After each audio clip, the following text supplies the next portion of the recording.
Hola a todos, ¿cómo están? Bienvenidos al quinto episodio del podcast Ingeniería de Valor. El día de hoy nos acompaña Héctor de la Fuente, ingeniero civil con maestría en Ingeniería Geotécnica de la UNAM. Es también director general del Soil Solution en México, con amplia experiencia en proyectos donde el mejoramiento de suelos ha permitido optimizar cimentaciones en lugar de recurrir automáticamente a soluciones profundas, tradicionales. También nos acompaña nuestro ingeniero civil, Javier Vera, también ingeniero en geotécnica y especialista en suelos y con mucha experiencia en ingeniería de valor. Bienvenido, Héctor, qué gusto tenerte aquí, acompañarnos. Bienvenido, Javier, ¿cómo estás? ¿Cómo estás, Guillo? Bueno, el tema es pensar fuera de la caja, ¿no? ¿Verdad? Eh, Más allá de las soluciones binarias.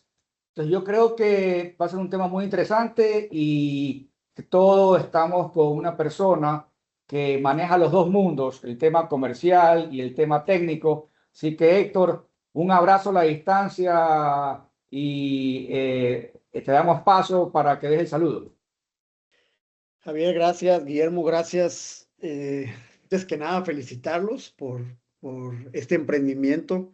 Creo que este podcast tiene una misión muy importante, que es transmitir justo la importancia de empezar a aplicar ingeniería geotécnica, de valor, perdón, en nuestras vidas. Y creo que también el hecho de que lo hayan hecho a nivel Latinoamérica le da todavía, es un gran acierto, le da todavía mucho más valor al podcast. Entonces, felicitarlos y muy agradecido por la invitación. Muchas gracias. Bueno, ¿por qué hoy se pregunta la gente, ya no nos enfocamos en soluciones binarias? ¿O es cimentación superficial o es pilotes? ¿Cómo te ha costado convencer a los clientes y por qué se busca más una solución que se piense fuera de la caja, sino soluciones por desempeño? Sí, a ver, un poquito más de contexto en esto de las soluciones binarias. Es típica, o sea, la mentalidad común es: si el suelo sirve, zapatas; si el suelo no sirve, pilotes, ¿no? Es como la receta que se maneja. Sin embargo, ante una situación de diseño por desempeño, como mencionas, que es sobre todo preponderante en zonas sísmicas, esto no es suficiente. No es suficiente porque ahí el problema deja de ser la capacidad y comienza a ser el movimiento. Entonces, un suelo puede tener una gran capacidad de carga vertical y puede cumplir con todos los factores de estados límites de falla, y aún así deformarse, aún así tener asentamientos diferenciales, aún así aumentar las derivas estructurales, etcétera. Entonces, creo que la pregunta debe dejar de ser: el suelo aguanta la carga, y debe comenzar a ser a cómo se deforma mi estructura ante un sismo. Ahí cambia todo. Exacto, Héctor. Yo ahí quiero compaginar con que, un ejemplo, en nuestra norma ecuatoriana de construcción ya tenemos un subcapítulo de que para suelos tipo E o tipo F, como estamos en una zona sísmica, se debe de diseñar la estructura. Es decir, estamos pensando que el geotécnico debe diseñar la estructura en hormigón con su refuerzo y el comportamiento sísmico de la cimentación, considerando la interacción, porque el ahorro no solamente es, como tú bien mencionabas, si usamos pilotes o no, sino también la respuesta en la superestructura puede ser diferente y podrías también buscar mejores desempeños. Desempeños, para que la gente de a pie nos pueda entender, son deformaciones. Los ingenieros estructurales recién hace 20 años piensan en desempeño. Nosotros en geotecnia hace más de 60 años pensamos en desempeño. Entonces, ¿cómo sé que ustedes tienen un abanico de soluciones fuera de la caja y qué tanta restricción has tenido con el cliente? Porque hay clientes que son los diseñadores estructurales y hay cliente que es el promotor. ¿Cómo has tratado de vender tu producto que al final veo que tienes una garantía de 3 millones de dólares? Me parece espectacular, ¿no, verdad? ¿Y cómo has manejado la comunicación para que Al final, estás vendiendo un producto que es joven en nuestro mercado, pero como tú sabes, en Europa tiene muchísimos años. Sí. Sí, la verdad es que ahí, entre zapatos superficiales y pilotes de 25, 30 metros, hay todo un territorio que es muy, muy poco explorado. El nombre del juego es rigidez, ¿no? Es comenzar a controlar la rigidez del suelo. Entonces, y a reforzar el suelo para controlar las deformaciones también. Entonces, para controlar la rigidez existen muchísimas eh, técnicas, ¿no? Para aumentar la rigidez, perdón, existen muchísimas técnicas de mejoramiento de suelos. Nosotros, como bien sabes, pues somos especialistas y nos estamos muy enfocados en el tema de los sistemas de pilas de grava compactada con el sistema IOPIR, pero a ver, están compactaciones dinámicas, vibrorotación, etcétera, ¿no? El objetivo es aumentar la rigidez. Cuando tú aumentas la rigidez, puedes controlar las deformaciones. Este tipo de sistemas no reemplazan, por supuesto, a los pilotes o las cimentaciones profundas muchas veces, pero sí las vuelven innecesarias en algunos casos. Ahora, en cuanto al tema comercial, efectivamente ha sido años de estar trabajando al respecto para que el mercado mexicano empiece a aceptar ese tipo de sistemas. Yo lo que he visto aquí es a la ingeniería de valor como, la veo desde tres dimensiones, el tema de ingeniería de valor. El primero está en que en la cadena de producción de una solución geotécnica, digamos, hay tres bloques, ¿no? Están, por ejemplo, las empresas que se dedican a hacer proyectos ejecutivos, es un grupo de especialistas generalistas que integran diferentes áreas. Luego viene las empresas que se dedican a hacer la exploración geotécnica.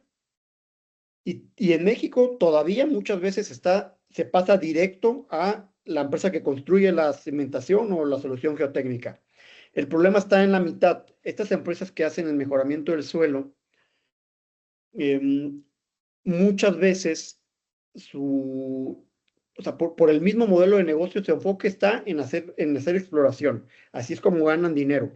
De hecho, al momento de cotizar la ingeniería, es el que menos valor le ponen y termina siendo una receta de cocina porque lo que ellos quieren es rápido, es salir de este problema, irme al siguiente proyecto, a la siguiente exploración, y entonces hacen un informe geotécnico bastante, bastante generalista. Esto da pie a muchas cosas, ¿no? Da pie a que bueno, da pie a que si tú eres, perdón, nada más, y reforzando, y los entiendo, Javier, los entiendo porque tener a especialistas como tú, por ejemplo, bien pagados, o sea, con muchos estudios, no les da el modelo, no les da los económicos, no pueden tener a ese overhead tan cargado, muchas de estas empresas. Por eso creo que es importante que debemos de agregar un cuarto eslabón a esta cadena de valor, a esta cadena de producción que es empresas dedicadas o enfocadas a hacer ingeniería de valor. Estas empresas van a recibir la información de esta empresa de geotecnia para hacer una optimización del diseño. Ahora, la ingeniería de valor también es una estrategia, ¿no? Hacia las personas que están contratando el servicio. Ya hay muchos inteligentes que están dando cuenta de que esto es una estrategia para ganar un proyecto. ¿Qué está pasando en México? No sé si en Ecuador igual. Ya les están dando la libertad a las contratistas generales del diseño. O sea, tú también te haces responsable del diseño y cotizan con todo y eso, ¿no? Justamente, Héctor, ahí te interrumpo un poco. Casualmente, muchas de las estrategias que las empresas constructoras estamos utilizando, que hemos identificado acá en el Ecuador, es aplicar ingeniería de valor y mejor funciona cuando el promotor te entrega los estudios, porque ahí tienes contra qué comparar. Y en la práctica que hemos tenido acá, en la experiencia que hemos tenido acá, yo casi que le puedo garantizar a un cliente que le voy a optimizar el proyecto simplemente con hacer ingeniería. Recibimos un plano arquitectónico, recibimos ingeniería estructural, sobre todo esa de ahí, ¿no? Los estudios de suelo y los estudios de pilotaje. y casi siempre yo puedo garantizar que logramos ahorros y en Así es. efecto lo logramos hacer, porque simplemente alguien pensó un poco más allá, como dice Javier, el título de este podcast, de este episodio número 5 es Pensar fuera de la caja. Solamente con el hecho de decir, déjame hacer un estudio de sitio puntual, déjame evaluar las diferentes alternativas de pilotaje o diferentes soluciones que puedan haber como inclusiones que hemos hecho últimamente, o eventualmente mejorar el suelo, compactarlo de otra forma diferente si es un edificio que no es a mucha altura o una edificación, y la estructura, y sobre todo la interacción suelo-estructura-pilote que hemos comenzado a hacer. Y pensando que eso nos iba a generar costos de estudios, más bien encontramos que generábamos ahorros sustanciales en el costo final del producto a construir, el edificio, el centro comercial, etcétera.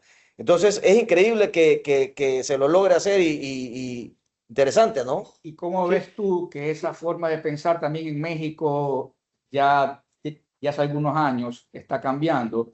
Y al final, quizás en la norma no esté explícito eso, pero el cliente o tu promotor o el que participa en el proyecto de construcción, como ya le permite optimizar tu proyecto y vas con una responsabilidad técnica, ahí vas y buscas a una empresa que te genere valor, entonces vas de la mano ya con tu solución.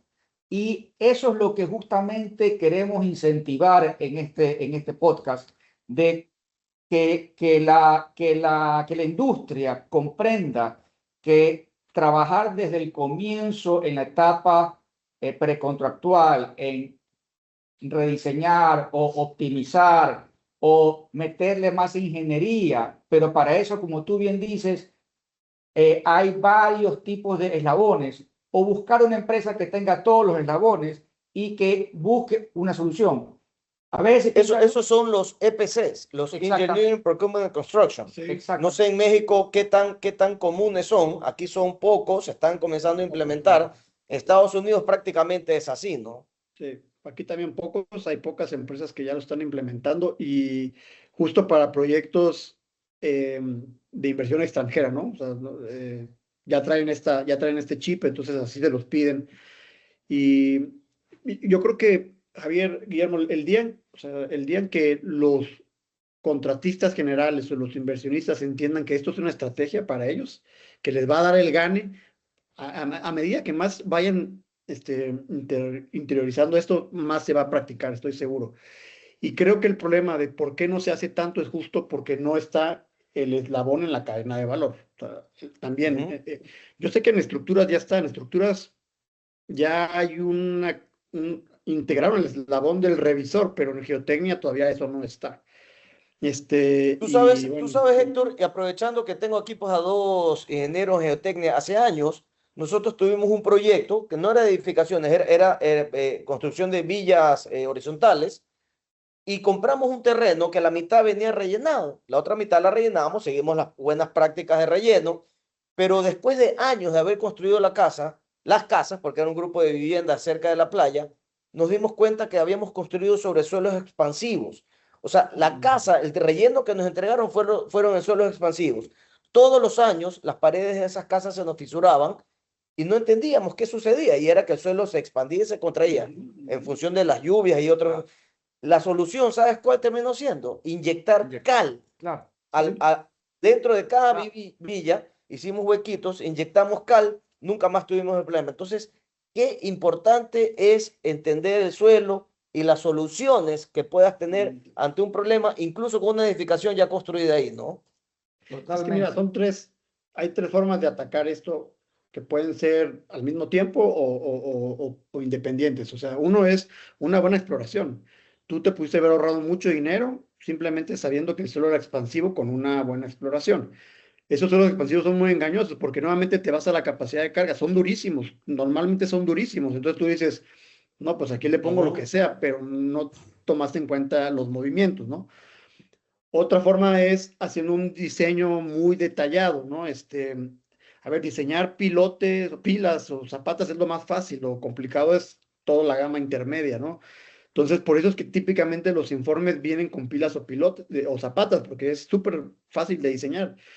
Y entonces, otro es una ingeniería más a detalle. Y la tercera es soluciones innovadoras que no se conocen muchas veces como las que estamos platicando. O las tres al mismo tiempo, ¿no? Y las tres te van a Justamente derivar de un ahorro o una optimización. el problema que hay en el sector es que eh, yo siempre digo, ¿no? O sea, cuando tú dices, hombre, haces un concurso privado de una consultoría que entra en la exploración con lo que es ingeniería, bueno, se van por el más barato. Pero digo, el que te pone más barato la ingeniería, te lo va a cobrar con un diseño rápido, Sí, porque como exacto. paga por hora la gente, y te va a dar un diseño que para él es más fácil, se va con pilotes a tal profundidad, que yo he visto 1000 casos, pero el que le estás pagando bien la ingeniería va a tener más tiempo. Y otra cosa, las soluciones, cuando tú hablas del desempeño, tienes que modelar la interacción sobre la estructura, no hay otra forma. No son Forzosamente. soluciones cerradas de un libro. Entonces, para eso necesitas una experticia diferente. Y por eso es que las compañías como la de Héctor, o como la nuestra, o como Keller, o como Yopir, etcétera, etcétera, tienen su staff, ingenieros que se dedican a darte una solución fuera de la caja, Sí. pero para eso necesitas una experticia.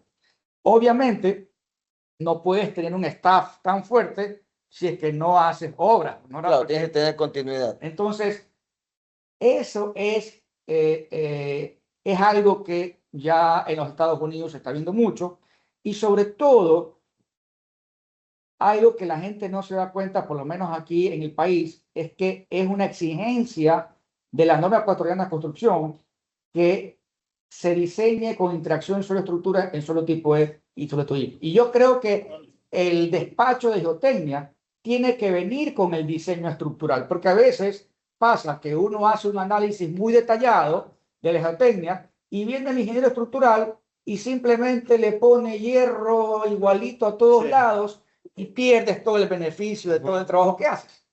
sí, exacto. Sí, nuevamente es entender cuál es tu modelo de negocio en tu empresa, o sea, cuál quieres que sea tu fuerte, tu diferenciador, y basado en eso, pues va a ser el nivel de ingeniería de valor que vas a poder dar. Ahora mencionaste otra cosa, ¿no? El tema de la relación con los estructuristas es muy chistosa. En México, no sé, en Ecuador, en México ahorita es, digamos, en la cadena alimenticia de la ingeniería, el estructurista manda por encima de todos los demás. Este, y creo que es muchas veces un estructurista puede hacernos ganar o perder un proyecto a nosotros los geotecnistas. Me pasó Ujú. una de las experiencias que tuve en los primeros años de promocionar este sistema de mejoramiento de suelos generábamos ahorro, ¿no? Me acuerdo un proyecto, un edificio, le generábamos, no sé, 3, 4 millones de pesos de ahorro, pesos mexicanos. Yo tuve evidentemente el error de no ser lo suficientemente contundente para convencer al estructurista de la solución, pero, pero me vetó, literal, sus palabras fueron, pues por 3 millones de pesos mejor me voy a la segura, ¿no? Que eran los pilotes, como no Mm. es su lana, para nada es su dinero, él no lo pone, pero siguen teniendo un peso muy importante, entonces creo que mucha de la labor que hemos estado haciendo es justo trabajar de la mano con ellos y también educarlos a ellos, ¿no? Concientizarlos y enseñarles estos nuevos sistemas de constructivos. Eso ha ayudado a que sea más aceptada la ingeniería de valor con otras técnicas en México también. Sí, yo en una charla dije que la ignorancia no te da el poder de tomar una decisión, ¿no? ¿Verdad? Al Ahora, y final, sobre todo, Javier, escuchándote, son dos ingenierías completamente distintas. O sea, hay que Sí, entenderlas como tal, ¿no? Es verdad que el estructurista es el que termina mandando una vez que está el diseño arquitectónico hecho, parte de la idea de un arquitecto, pero llega un momento que cuando ya está definida la arquitectura, el calculista es el que se vuelve el más importante, incluso con capacidad de poder hacer ajustes a la propia arquitectura. sí, Pero el suelo se lo ha venido tratando como que si fuera parte de la y no lo estructura es. de la ingeniería estructural y no lo es. Es un mundo completamente Mira, distinto, ¿no? creo que tú no nacías en 1980 por ahí. No nacías todavía. no, Eh, Los ingenieros estructurales diseñaban las cimentaciones Ujú. y los ingenieros geotécnicos eran los sueleros, que solamente hacían las perforaciones y ellos hacían los diseños. No es que estaba mal, pero ahí volvemos, eran cimentaciones robustas, Sí. que entierras la plata y otros eran muy optimistas y ves problemas de Bueno, y asentamientos. todavía pasa, Ahora, y todavía pasa. El ingeniero calculista nos entrega a nosotros una cimentación referencial para que sea validada por los geotécnicos, ¿no? Claro, entonces, pero para que sea eficiente, vuelvo y repito, esto es un tema de interacción suelo-estructura que no solamente es un modelo matemático, sino también una interacción con el ingeniero estructural. O que tengas en tu despacho un ingeniero estructural o que tú sepas de esta rama, ¿no verdad? Para poder entender estos temas. Y si le sumamos el tema sísmico también. En palabras muy simples, la interacción solo estructura, ¿cómo la podemos definir? Muy simples. Esto. Sí, pues es entender que el suelo es parte del sistema estructural, ¿no? Dejarlo de ver simplemente como la base y que y que la flexibilidad o la rigidez del suelo puede cambiar completamente el comportamiento de la estructura. Por Pero esa ejemplo, si la... interacción, Héctor, es dinámica, ¿verdad? O sea, se Sí. tiene un dato, se le pone la estructura, arroja un dato distinto al suelo, vuelves a replicarlo y Sí. así lo vas midiendo hasta interactivamente o dinámicamente hasta que logres un Es resultado. lo que te dije, Héctor, Sí, es eso te iba a economista, eso te iba a pero decir. tiene un masterado en ingeniería. Eso No, se llama que la respuesta del suelo eso. va a cambiar la respuesta de la estructura y la respuesta de la estructura cambia la del suelo. Sí, y así Eso es importantísimo conocerlo de manera como lógica elemental, ¿no? Porque mucha gente cree que un diseño puede ser fijo, estático, pero no, esta interacción lo que permite es optimizar, eso es un modelo científico de prueba-error, prueba-error. Que obviamente pues hace muchos años no teníamos las herramientas matemáticas numéricas de cómputo Así y es. simplemente se decía la cimentación la considera empotrada, ¿verdad? Pero eso está lejos de la realidad. Muy Entonces, bien. pero vuelven ahora con todos estos conocimientos. Bueno, esto no es nuevo, ¿no? O sea, esto viene desde hace más de... Quien está más avanzado en estas metodologías de mejoramiento del suelo son los europeos, que llevan el sistema a los Estados Unidos y otros lados. En cambio, la tecnología o el estado del conocimiento teórico son los gringos, por decirlo de una forma, Sí, en los Estados Unidos, ¿no verdad? Entonces, lo que un cliente tiene que recibir tampoco es una caja negra, es decir, esto es lo que es, ¿no verdad? Y persínate, pues ahora que estuvimos poniéndonos una cruz con las cenizas, y ahí, no, tiene que, la empresa seria que te va a proponer una ingeniería de valor, tiene que sustentarte el desempeño que va a tener tu estructura. ¿Y sabes qué, Héctor, pasa? Y ha pasado mucho, Guillo. Yo le pregunto a la gente, ¿por qué pones pilote? ¿Cuánto quieres que se asiente? ¿Cuánto permites tu estructura que se asiente? A ver, si se asienta 10 centímetros de forma uniforme o 5 centímetros de forma uniforme y controlo los diferenciales, ¿qué pasa? Ah, no, es que un ingeniero estructural orgulloso se va a sentar medio centímetro. ¿Es necesario eso? ¿Le estás gastando tanta plata en pilotes? ¿Es necesario eso? Entonces, hablar con el cliente, saber qué va a colocar adentro y cuál, primero definan el desempeño que quieres y de ahí busca la solución. exacto, estoy, o sea, completamente de acuerdo. Y creo que eso es ingeniería de valor. O sea, es empezar por entender el problema y la necesidad del cliente. Hasta cuánto puede. Necesito que no se siente absolutamente nada porque hay una línea de robots y, ¿no? Suponiendo que es una nave industrial tipo A, ok, va. Entonces te va a salir más caro. Tienes que vivir con esa consecuencia, ¿no?